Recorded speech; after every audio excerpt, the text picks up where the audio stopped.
Okay, I think I started my recordings, testing some things out as I continue to play around with um, adjusting and revamping the podcast. As you can see or hear, I did not start with Nobody Asked because I believe the last episode was probably the last time I would use the Nobody Asked name, just because I do believe I'm going to have to change that. Particularly because last time when I first created the name of the podcast, um, and I Google searched it and looked around, I didn't see anything else with that Nobody Asked tag. And then more recently, I think within the past like couple weeks or so, I looked and there is now a Nobody Asked podcast that definitely did a better effort than I did to establish the name, create more social media around it. So there's that. And I've been kind of struggling to think about it. I just loved the name Nobody Asked because realistically, nobody asked me to do any of this. This was all stuff that I wanted to do as a passion project and things like that. Because I like to talk, I love to talk about many different topics, and nobody asked me to do that or talk about them, and it just fit. Um, but as of right now, as I continue to think about what I will do, what I may change or not, um, we're just gonna go because I need to call it something. And my brand, at least, that's the brand I go by in terms of all of my social medias, outside of ones that use my legitimate real name. Excuse me, is the Reklistyle podcast. So for now, we'll just brand it under that. This is episode 76 of this particular podcast, but this would be episode 1 of me no longer using the Nobody Asked term and just going under the Reklistyle podcast, at least for now. Anyways, as you can also see, if you didn't notice, it is still longer format. We are going to keep that going, of the longer format of the podcast. And I, besides uploading to Buzzsprout, I am uploading to my YouTube channel, which also helps with the Reklistyle name because that is what my channel is named under. And besides that, I am now experimenting with actual webcam footage. So doing that. So, new things here and there. There's some other ideas I have in mind. I just logistically haven't gotten it to work the way I wanted to. So this is like the next step towards getting there. But anyways, sorry. My coughing fits have been a little bit more rough at times. Today is a little harsh. Not sure why. But anyways, today's topics on the agenda that I can think of. I am going to be talking about finding a barber. Uh, I was thinking whether or not I will continue to talk about NFL free agency right now. I'm not. I'm going to give it a bit more time. I think unless anything really major comes along, maybe I'll talk about it next week. But for right now, I'll leave it as that. Especially with the draft and stuff coming up, I feel like that's when hot topics are really get interesting. I have the subject of How I Met Your Father on here as well, but I'll probably go over the most recent episode, but realistically, it wasn't that crazy. Um, I think next week will be a fun week because I have a lot to talk about, just in general because of like what I'm doing next weekend. And actually, it'll maybe be 2 weeks from now when the podcast will be interesting. I want to talk about Good Burger 2 real quick, Girl Scout cookies, Counter Strike 2, the WBC, which is the World Baseball Classic, John Wick Chapter 4, hand rolls, and a restaurant we had dinner at last night. And that's everything I can think of off the top of my head off my list. I think everything of importance. I think I'm gonna add one more thing on here, and that is pizza crust specifically. So going down. So finding a barber, very important. I'm 31 and I've spent a long time just kind of like going with the flow with haircuts, not really caring. Obviously, as a kid, I didn't really care. My parents didn't really care. My parents are like old school Filipinos. They immigrated here, so like their ideas of haircuts were different from mine. And then I don't think I really started even in high school. I didn't really care too much about my hair. Um, I didn't get lined up. I wasn't getting faded or anything like that. I realistically shaved my head a lot. That was kind of the big one. One because it was simple and easy. It was cheap to just get your head shaved, and for a good like month or two, like I did not have to worry about my hair when I woke up because I'm a lazy motherfucker. And when it comes to waking up and doing my hair, especially right now, I'm just so lazy with it. So I wear a hat or a beanie every day, at least to work because I'm just too lazy to wake up and do my hair. And I'm also one of those people who showers at night. So, I have ridiculous bedhead in the morning. And it's just, I sleep late. That's my own fault. That's my own problem. Um, and I wake up like last minute to get ready to go to work.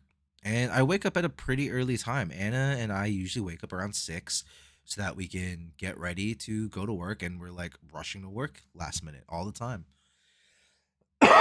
And rather than worry about having to add the issue of doing my hair, I throw on a cap or I throw on a beanie. Just works. But anyways, back to the subject of finding a barber. It wasn't until later in my life, probably college or maybe even later, that I really started to care about finding my person. And there were times where I found places and barbershops that I liked, and people that I liked, but it was just recently that I think I really made the effort to find my guy. And for a lot of guys and even women out there, I really now understand why you may stick with that person. Why there's so much effort into building that relationship with your hair person.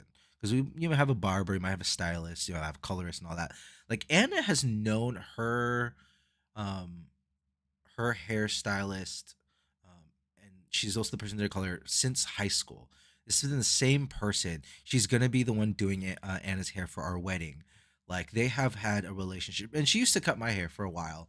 Um, it was really good. Just I think as I grew up, my interest changed in how I like to get my hair. But that's beyond the point. But I understand, like I said, the importance of finding that person. And I tried a few people for a while. Then I realized, like, ugh, they just weren't cutting it the way I liked. One guy I stopped going to for a while because he jacked up my beard, and I don't have like a perfect beard. I like that I have a beard at all, but it's not super like let's see this like it's not super thick. Um, and in some areas it grows kind of patchy. Like this area is the thickest, and then here it's kind of very thin around my cheeks. Um, and then when it grows out, it can get very like, for lack of a better term, it can get kind of puby looking. And then one guy who I liked how he cut my hair. I didn't like how he did my beard. When I realized that my sides were different. So like one was a little higher and it was straight, and then one was lower on the side and it was kind of curved. And I didn't realize it at the time because it was my fault for not super paying attention. Um, but yeah, I didn't realize until I got home, and after I took a shower, I realized, yo, my beard is fucked up, and then I never went back. Luckily, I found Ben, my guy in Burlingame, owner of Game Day Barber in Burlingame. He is the guy. It was after my very first haircut with him that I knew that he was gonna be the guy. Super chill. If you don't know his barbershop here in the Bay Area, it's a really dope, clean ass spot. They used to be called the Classic Barber. They rebranded to the Game Day Barber, which I think fits. And you'd know why if you've gone to the shop, or more importantly, if you just talk to the people in there, especially Ben, you understand why Game Day fits. um, and yeah, Ben's been the best barber I ever had. He knows what to do. Super chill guy. Love heading to the barber shop. Love talking to the guy. Um, he's coming up in this world, and I wish him nothing but the best. I only hope that with all the success he has in his life, I hope he continues to still be willing to cut my hair. But Ben's been so chill and accommodating, especially with my last trip. because I've been dealing with all the car accident and like lung issues and throat issues that like I ended up not going for a haircut for 3 months, and that's long for a guy. Usually you're going like two weeks. Every 2 weeks you should be going because your size and your beard need to get touched up. But I had missed a lot of time. I lost a lot of haircuts just because I just knew I couldn't sit. And my cuts take over an hour, which I'm fine with. I really don't mind because the detail, the effort that go into my look, like, it's crazy. Ben kills it every time. But like I knew that I would have an issue trying to sit for that long. But eventually I got to a point where I think I can hold it. Well, I knew I should be able to be okay and have maybe some minor coughing fits after I got my tattoos because that was like 3 hours. And like I didn't have the worst coughing attacks during those 3 hours. I was like, I might be able to manage with Ben. But I disclaimered him right when I got there, like, hey bro, like I know it's been a while. I know I missed some cuts, but like I got into this accident. I've been dealing with some health issues, and like I might have to cough, but it's nothing contagious. I promise you. Like I get tested for COVID and the flu regularly because of work, and I've been in touch with my doctors. Like I'm not contagious. I just have some issues with like my lungs and my throat, so I cough. But like it's not. I'm not a danger to you. And he was like super chill about it, even allowing me to pause the cut sometimes just so that like I could get the cough out if I really needed to. And he was like super chill. But like I said, the importance of finding your barber at some point in your life, you're gonna need to find the guy, or girl. It could be a girl cutting your hair, totally fine. I'm just using the general term a guy.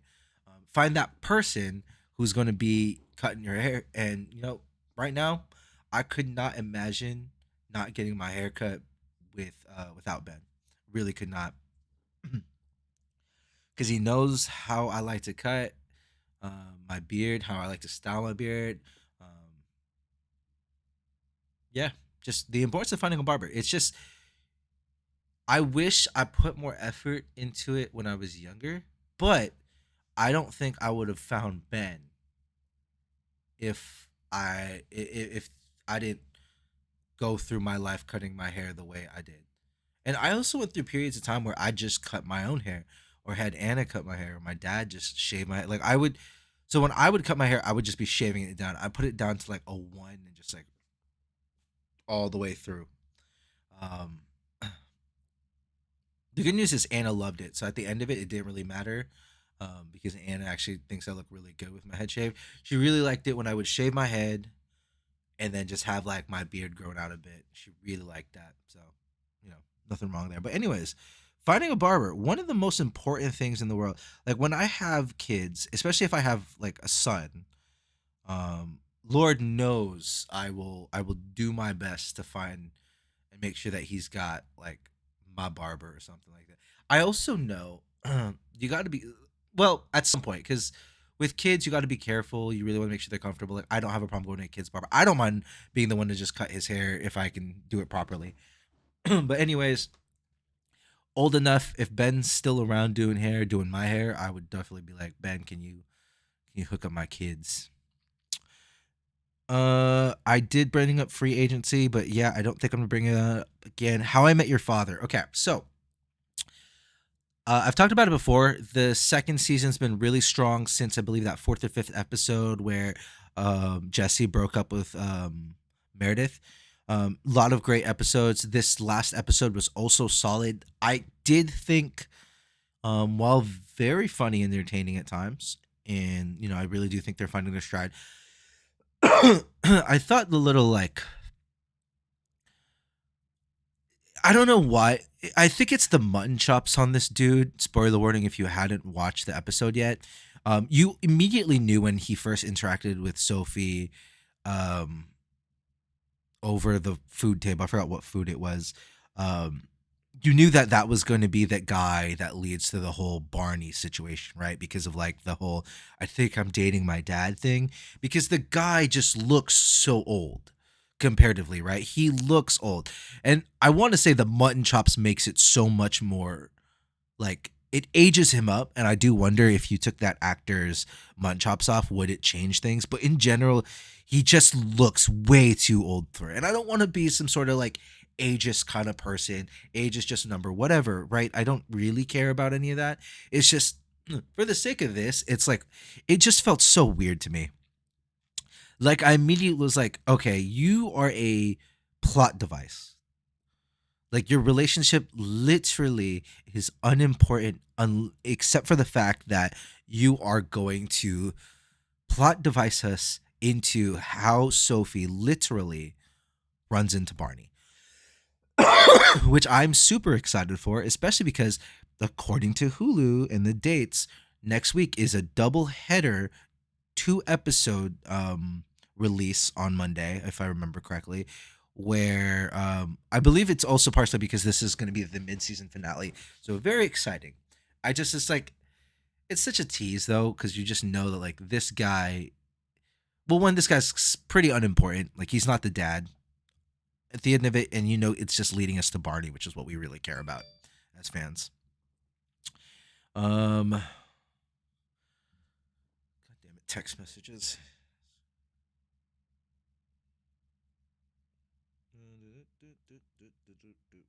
Filler doots.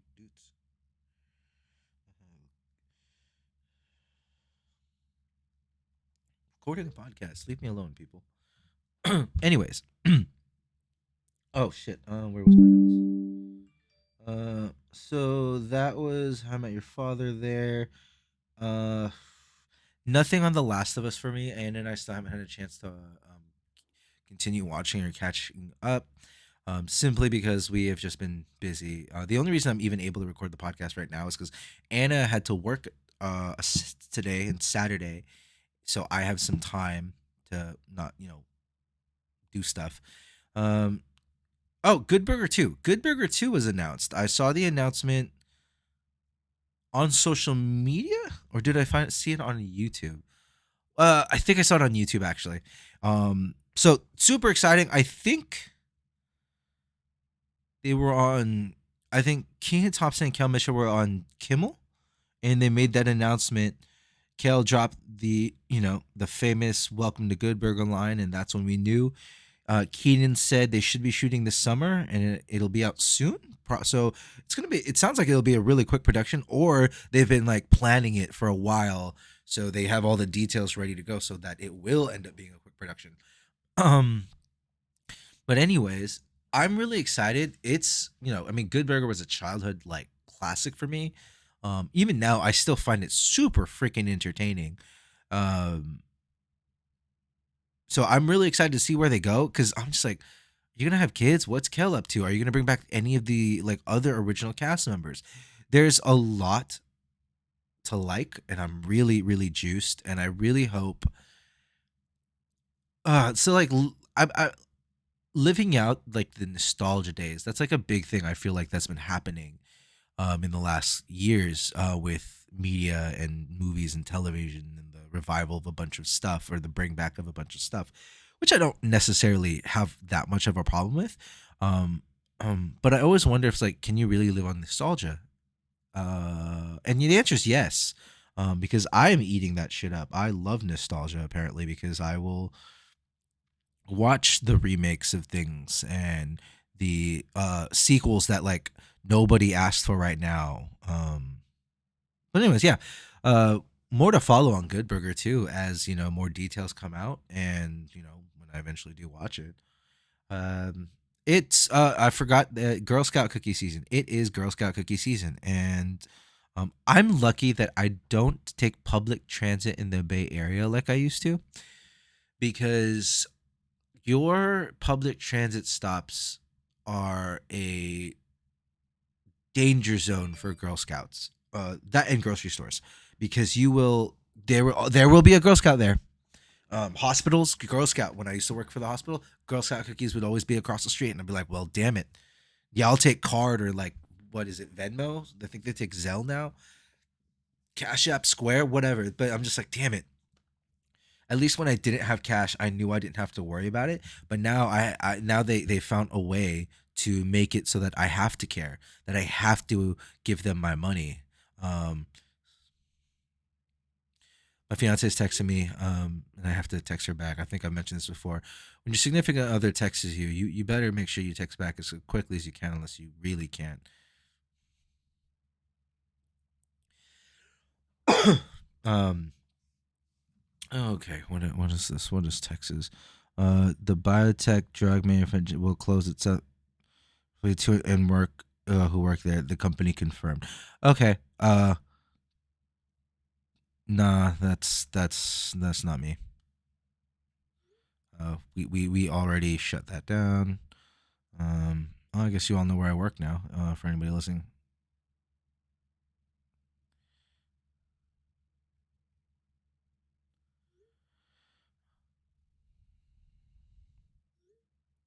Okay. Where was I? Girl Scout cookies. So if you don't know about Girl Scout cookies, the hell? Um, they're delicious. They are a lot more expensive because they're $7 a box now. But they are delicious. Everybody can find a particular Girl Scout cookie flavor that they will like. Personally, I grew up a fan of Thin Mints.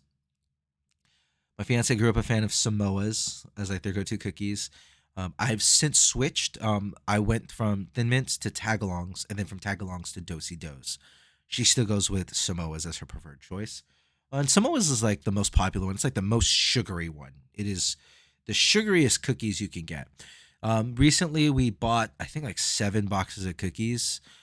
Funny thing, right, about Girl Scout cookies is that like I now don't get Girl Scout cookies from a Girl Scout anymore. It's like I get Girl Scout cookies through some random person who knows another person who's like family member has a kid that sells Girl Scout cookies. That's how it's been working out for me for a while, where it's like I do not deal directly through the Girl Scout. I deal through their dealers. That's where I get my girl. It's like a mini drug ring when you think about it, because there's the Girl Scout who's then actually being like kind of like it's their like mom or parents that are running them, and that's like that mom kind of like pimps out all of their family and friends to be like, if anyone needs Girl Scout cookies, you tell me so that I can get my supply through my daughter so I can go win a bicycle.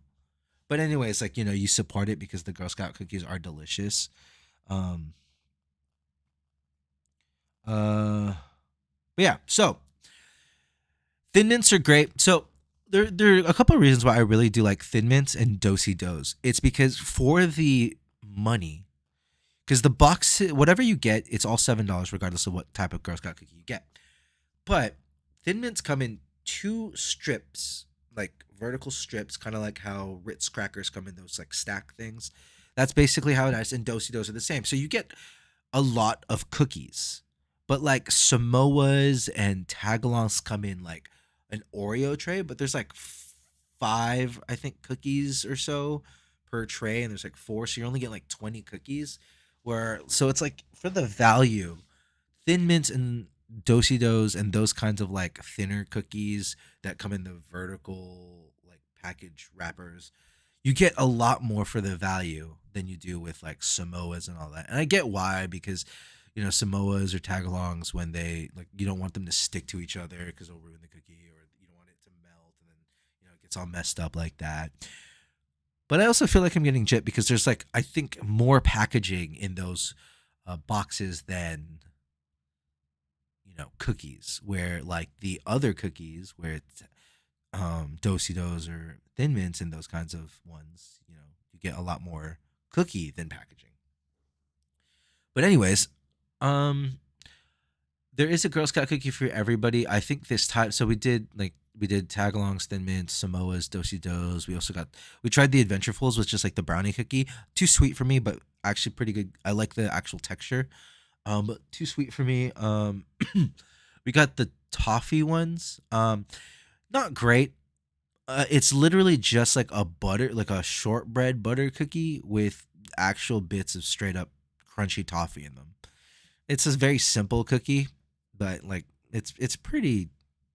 It's just pretty all right for me. Um, what else did we get? Huh? I can't remember off the top of my head.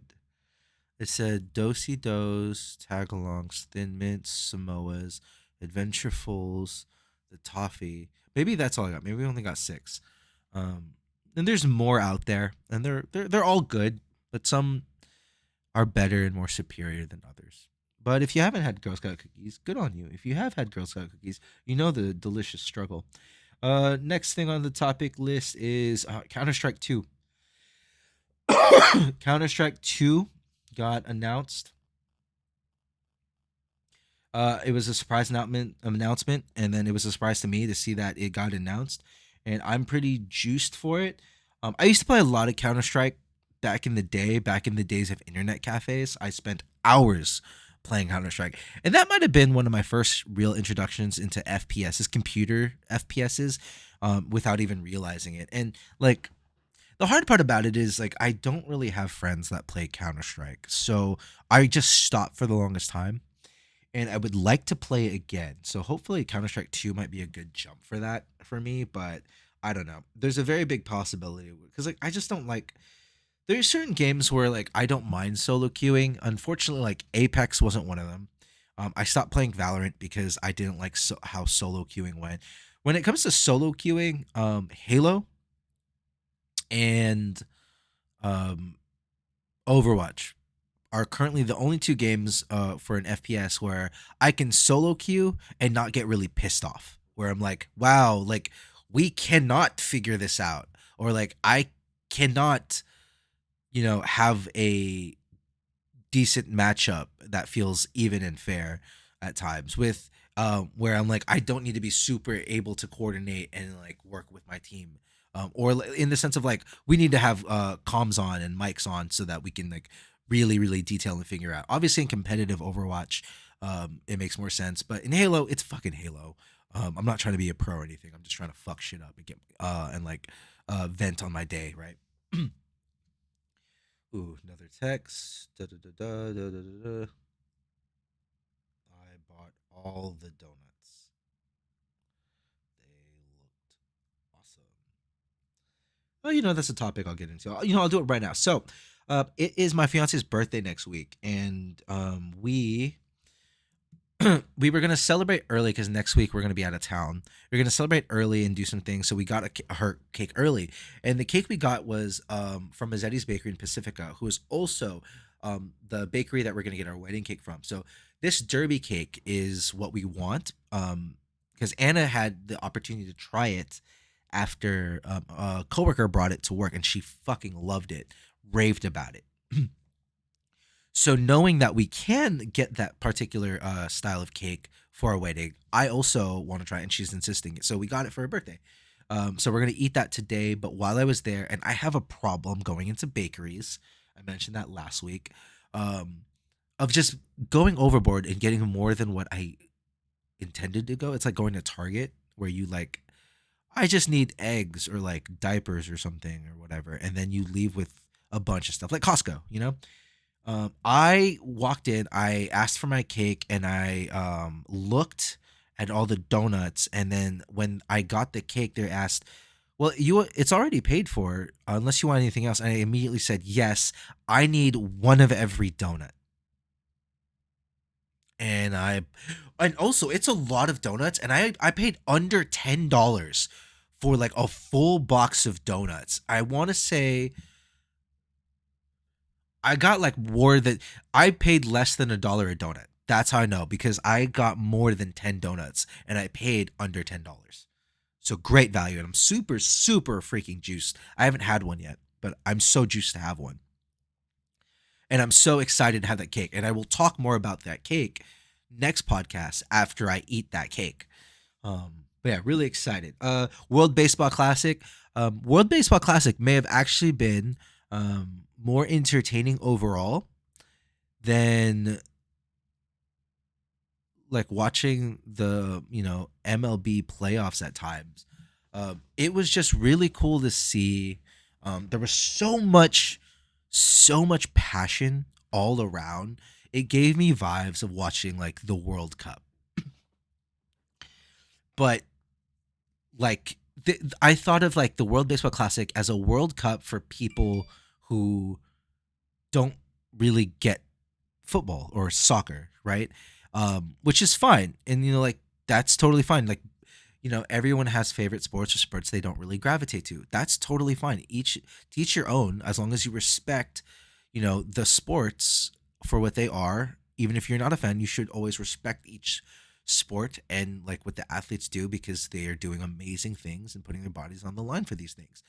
Anyways, I'm a big fan of the World Cup. I'm a big fan of football, or soccer if you're from the states. And I love the World Cup and watching that. And I also love baseball. So this was a great experience because I'm a Giants fan for MLB. And when the Giants don't make it to the playoffs, I kind of lose interest in the playoffs. I still do keep up and watch at times, but less invested. World Baseball Classic was just interesting to watch in general. One, because I would root for the U.S. And the U.S. is a great, great country for baseball. So it gives me something to root for. You generally until the end. But also it's just a lot of fun to watch. Baseball players in a lot of other countries take the game very seriously, and you saw that their fans take it seriously. And yes, there were some tragic like injuries and really unfortunate to watch, but overall, um, great baseball played, passionate baseball being played, and USA Japan, Mike Trout, Shohei Ohtani. I mean, if like and the NFL this season talked about the script. If there was a script, they followed the script. It was written beautifully, and like way to go between Shohei and Mike Trout in that last at bat. Like great, like these are teammates, two of the best players in the league. Um, and like what a way for it to go. And like it went one way for a team. Someone has to win, someone has to lose, but they both handled their respective win and loss in grace, because it's like you're not going to be mad. I mean, it's not like he cheated or anything. There was no. It was just one. Shohei outpitched Mike's ability to hit, and there you go. But great for baseball, and I also think the timing is great because now you're going into the baseball season in just a couple days for MLB. So it's just like great. But also, what it does is it helps, like baseball as a world sport, as a global sport, because you look at this stacked team in Team USA, and then obviously Japan was an underdog, and you think about it, and you're like, boom, they came out and they beat the best team. They were the underdog story. But stuff to just understand, like the best doesn't have to come from the best can come from anywhere, and that's a really good story there. Um, so that's that. I said John Wick Chapter 4. If you didn't know it came out, I still have to watch it. I'm really excited. I've only heard good things, and I believe it will. I believe it will live up to the hype. Um, in my personal opinion, though, John Wick 1 was the best. Then it goes to 2. 3 was probably my least favorite, the weakest in the bunch. To hear that 4 might be the best in the is it a quartet? Because it's 4. I really don't know. Because trilogy, I don't know what goes after that. Quadrology. But anyways, I'm really excited for it. I cannot wait to see how chapter 4 goes on. Also, thinking about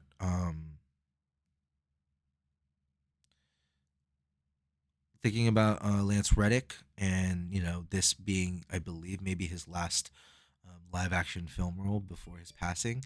Um, that's really. I hope. I already know they're gonna dedicate this film to him, and I only hope I only hope to. Ugh, what am I trying to say? I'm very curious to see what happens in his role, but hopefully it does him justice for what he meant to that franchise as well, and his person. And text message. Oh my god, hella people are texting me.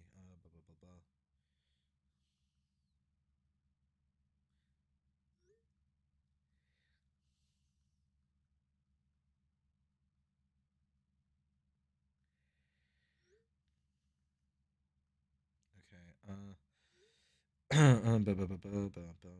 Okay. Okay. I'm apparently when I'm going on vacation, I have to do housework for the people we're staying at.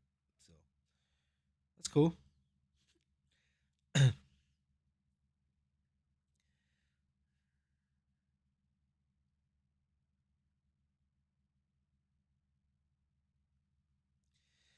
do housework. You play with the kids. Perfect. Great. Was I still talking about John Wick? Yeah, I hope I was. Fuck. Got really distracted there. So I've enjoyed all the John Wick movies, but I thought one was obviously the strongest. Two was really good, and it really showed you John's willingness to do what he wants. I think it goes into the whole idea of he's a man of like perseverance and focus and determination, and when he set his mind on to doing something, he will complete it regardless of the cost. Which in the second movie, spoiler if you haven't seen it, he does get his revenge on Santonio, the little annoying guy, even if it means that he has to break the rules and kill him on continental grounds, which will get him excommunicated and all that stuff. It put a target on his head even more than it already was. But he's a man of his convictions, and that played true throughout all three movies. Three was okay. It felt kind of like filler. Um, and with four, I know some things about it. Haven't spoiled it for myself, but I'm wondering if this will be a wrap up for John Wick. I know there are side spin-offs. That's what side-offs. Spin-offs already planned. I think The Violinist is one starring Anya Taylor-Joy, if I remember correctly.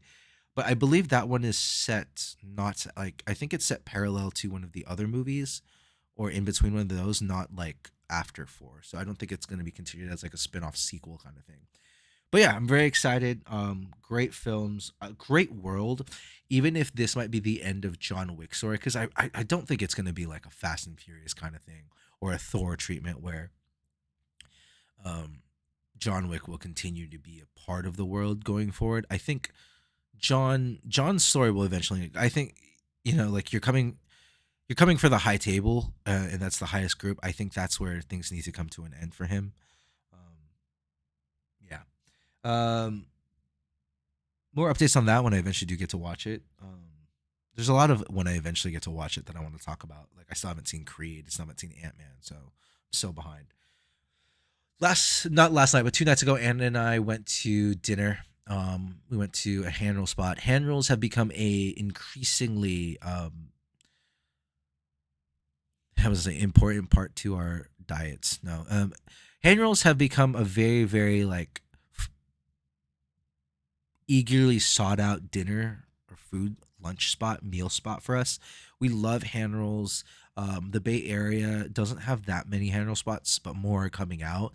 This is, I think, the second hand roll spot we've had in the Bay, and so far, hand roll project has been, I think, the best one that we've had out of the two. I mean, it's just two. One is definitely better than the other. But everything we got, we enjoyed. We did the full set. She didn't plan on it, so that you could do a la carte. You could start with the 5 set, you could do the 7 set, or you do 10, and it basically goes down the list in order.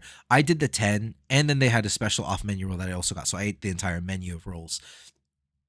I usually like to do them because I can usually do hand rolls in 2 bites, like first bite because it's just like that big or so. So do like first bite, second bite. So that's 22 bites. I take more than 22 bites on most meals, anyways. But I also just wanted to be able to try everything, get the most out of the experience.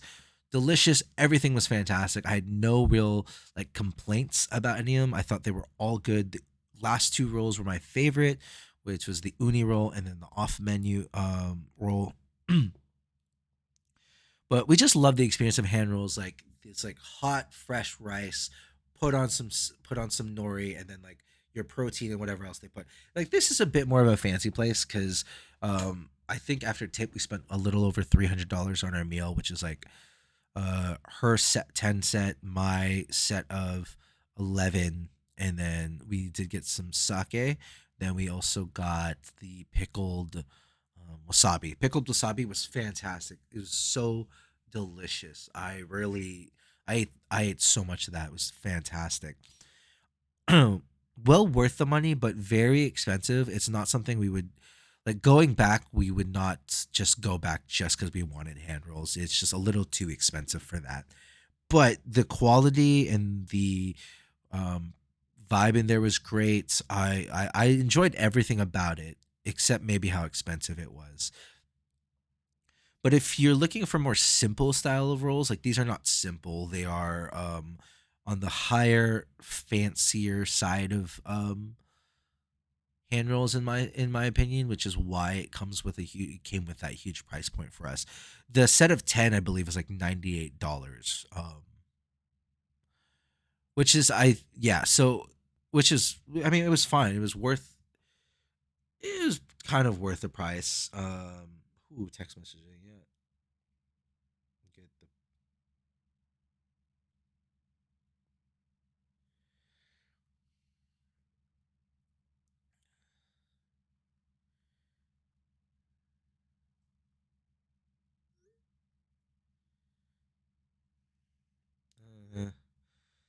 friend is doing a pop up. I don't know if I can make it.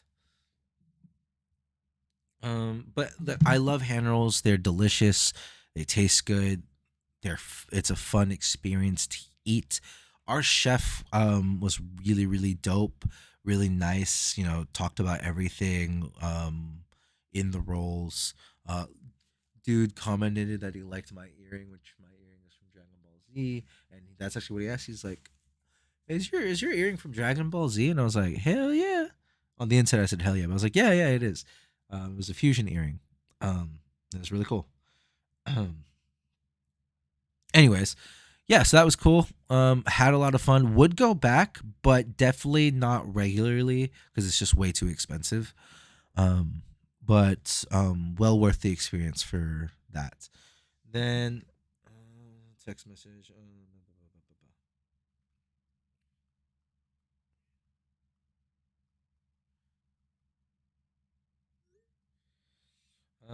Okay, and then last night, Anna and I were taken out for dinner for her like an early birthday dinner for her since we won't be around next weekend when it's actually her birthday. We were brought to Turntable at Lord Stanley. It's a spot in San Francisco off, I believe, Polk. It's on the corner of Polk and something else that I can't remember.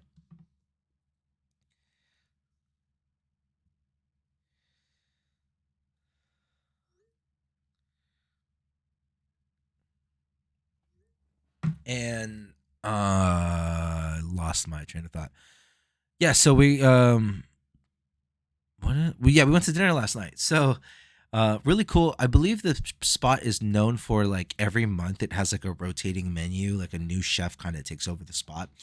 This month I forgot who the chef was, and I could look that up right now, and that's probably what I should do to be courteous to the chef who prepared that menu. So turntable at at Lord,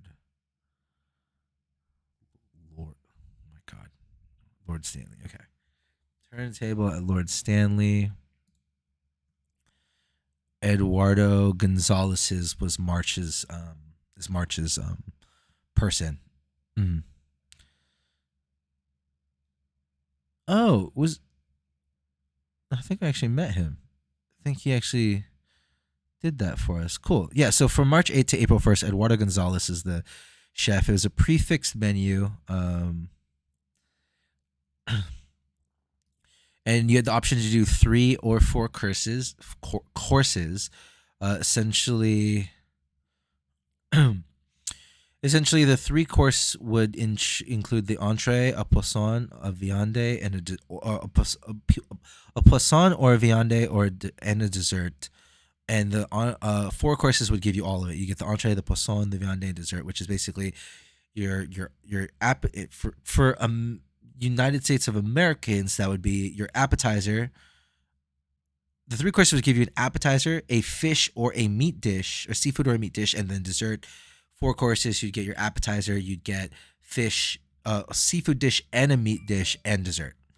Um, So what the two couples did is the men got 4 courses and the girls got 3 courses. We all decided that we would all get something different so that we could all share. Um, we all kind of pretty much ate the same thing though for the first 3 courses. Um, so Anna and I got the tartare. She got ceviche. Fantastic. The tartare is maybe my favorite thing on that I ate that day. And then so for her, she chose the poisson, which was scallops. For my poisson, I got the this like crab thing. Oh God, hold on. I said I was gonna bring up the menu, and I'm just trying to remember it. Um, I got a what does this look wrong? Uh,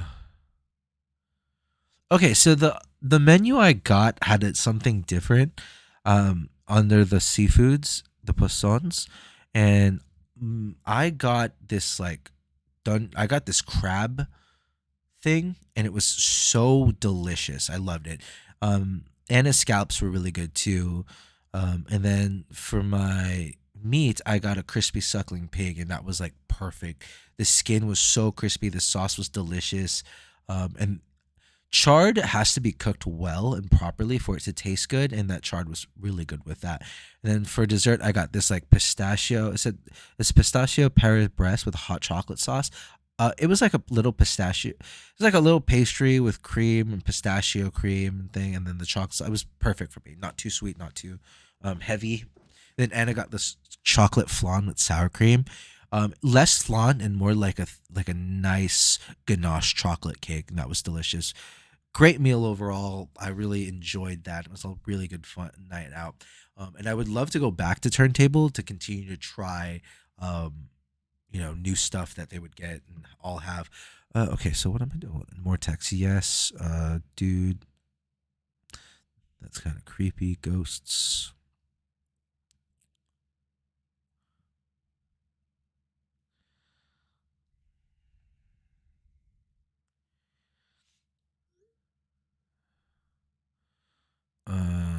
Okay.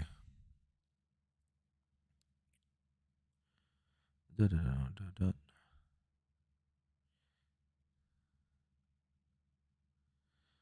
Okay. Uh, yeah, turntable was dope. The vibe was good. The food was great. And I would actually go back to try other people's menu.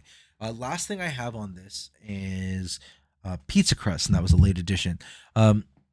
So recently, my work team, we had a lunch, and they brought pizza, and it was the first time I chose not to finish my crust. And it was only in the last slice. I had 4 slices because we had 4 different pizzas and I got one of each slice. And the first 3 slices I finished the crust, but it was actually, I ate it reluctantly because it was some pretty terrible crust. Like it was not flavorful. It was tough to eat. It's just like hard. It was really bad crust. So on my last slice, I just kind of left it there, and I felt bad because I always eat the crust. I actually love pizza crust, but this was the worst pizza crust I have ever had in my life. Um, and then I looked around and I noticed nobody ate their pizza crust. There was multiple pizza crusts left on like everybody's plates but mine. I'm the only one who actually ate most of it and then gave up in the end with the last slice. And I was like, oh, so we all in agreement this pizza crust sucks. And I actually asked some of my coworkers like, was it this pizza crust or do you guys just not eat pizza crust? And they're like, I love pizza crust, especially like when you eat it down. So there's just a little bit of like the cheese and sauce left. So like you get like that with your pizza crust. Those are perfect bites, by the way.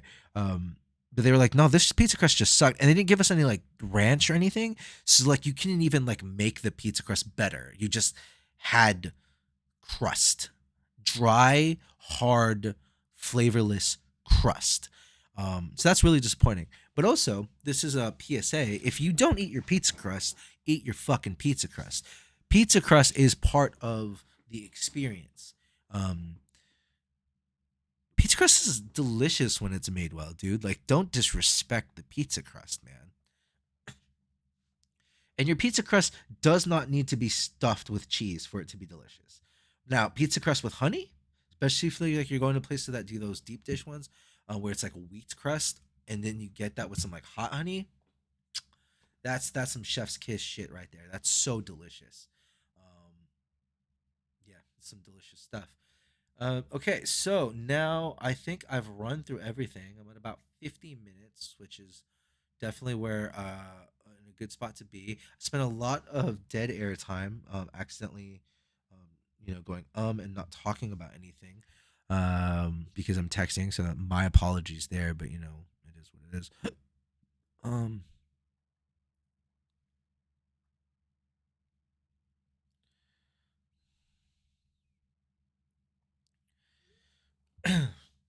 trying to think of last minute topics off the top of my head. Oh yeah, I did. Okay, so um, I'm a big Rooster Teeth fan. And I'm a big RWBY fan. I loved Monty Ohm back from his time doing Dead Fantasy. So I support RWBY um, because it was like his last major project before his tragic passing.